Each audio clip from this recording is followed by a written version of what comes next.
पुष्पा 2 की टीजर के साथ ही लीक हो चुकी है पूरी मूवी की स्टोरी। पुष्पा 2 की स्टार्टिंग में दिखाया जाएगा कि तिरुपति के जेल में पुष्पा कैद है और उसके ऊपर बेरहमी से टॉर्चर किया जा रहा है और ये टॉर्चर करने वाला कोई और नहीं बल्कि पुष्पा 2 के विलेन यानी कि पुष्पा का बनाया हुआ पुराना दुश्मन पुलिस ऑफिसर शेखावत ही है, जो पुष्पा के जेल में होने का नाजायज फायदा उठाते हुए उसकी बीवी रश्मिका के साथ जबरदस्ती गंदा काम करता है और उसके साथ जॉली रेड्डी भी मिला हुआ है, जो कि पुष्पा से अपना पुराना हिसाब चुकाना चाहता है और इसीलिए श्रीवल्ली को बेरहमी से मार डालता है। पुष्पा का भरोसेमंद आदमी और उसका राइट हैंड केसावा भी स्वार्थ के लिए मील की नौकरी छोड़कर पुष्पा से हाथ मिलाया था। माना जाता है कि इसी स्वार्थ के कारण केसवा शेखावत के सामने पुष्पा के सारे पोल खोल देता है, जिससे कि पुष्पा को पूरी तरह से मिटा दिया जाए और केसवा लाल चंदन का डीलर बन सके और अपनी हुकूमत चला सके। ये बात जब पुष्पा के कानों में आती है तो वो जेल तोड़कर भाग जाता है और जब पुलिस को ये बात पता चलती है तो वो पुष्पा का पीछा करने लगती है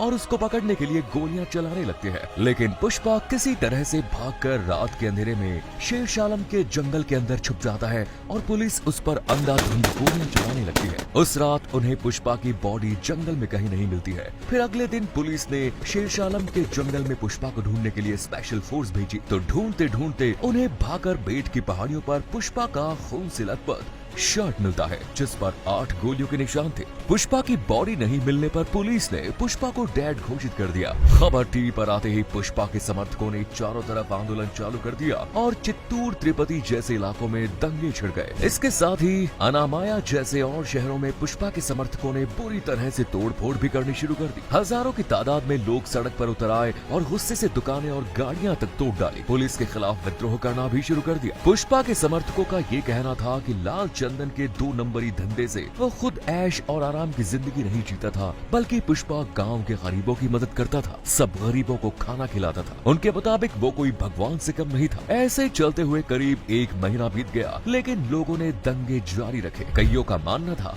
कि शायद पुष्पा जापान या मलेशिया चला गया है और कुछ लोगों का मानना था कि पुलिस ने पुष्पा को छिपा कर रखा है। अचानक से एक दिन एक न्यूज चैनल की सीसीटीवी फुटेज में पुष्पा खुद को सबके सामने लाता है। फुटेज में उसके चेहरे पर गुस्सा और फेमस डायलॉग झुकेगा नहीं साला ये देखने को मिलता है। उसको देखकर उसके सब चाहने वाले बहुत खुश हो जाते हैं।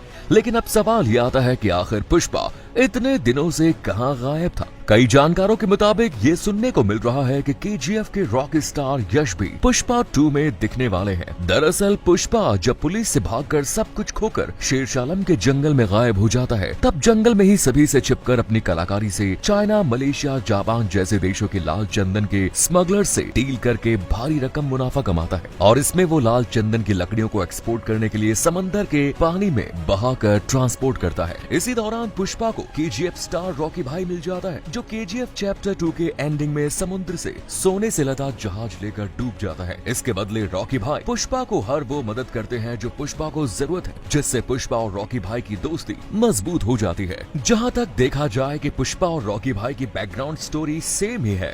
दोनों ही गरीब मजदूर से बहुत ही कीमती चीज सोना और लाल चंदन की स्मगलिंग करके पावरफुल आदमी बनके पूरी दुनिया पर राज करना चाहते हैं, जिससे दोनों के ही दुश्मनों की लिस्ट बहुत ज्यादा हो जाती है और दोनों के ही कैरेक्टर में माँ से जुड़े इमोशन को बड़ा ही जबरदस्त दिखाते हैं और दोनों ही कैरेक्टर में दुश्मनों ने हीरोइन को मार दिया। दरअसल पुष्पा पार्ट 1 में पुष्पाराज ने जॉली रेड्डी, शीनू गैंग और आईपीएस शेखावत से दुश्मनी मोड़ ली थी और पुष्पा 2 में उन लोगों ने पुष्पा से बदला लेने के लिए उससे उसका सब कुछ छीन लिया। पुष्पा 2 में हमें ये देखने को मिलेगा कि रॉकी भाई को कैसे मिली मदद और पुष्पा का मैन पावर से वो और भी स्ट्रॉन्ग बनकर इंडिया वापस लौटते हैं, जिससे कि दुश्मनों से जंग छोड़कर पुष्पा अपने मकसद को पूरा कर सके और इंडिया में रूल कर सके। इसके लिए पुष्पा 2 के 3 मिनट्स की टीजर के लास्ट में हमें पुष्पा पुलिस स्टेशन में बैठे एक डायलॉग देते दिखाई देते हैं, अब रोल पुष्पा का।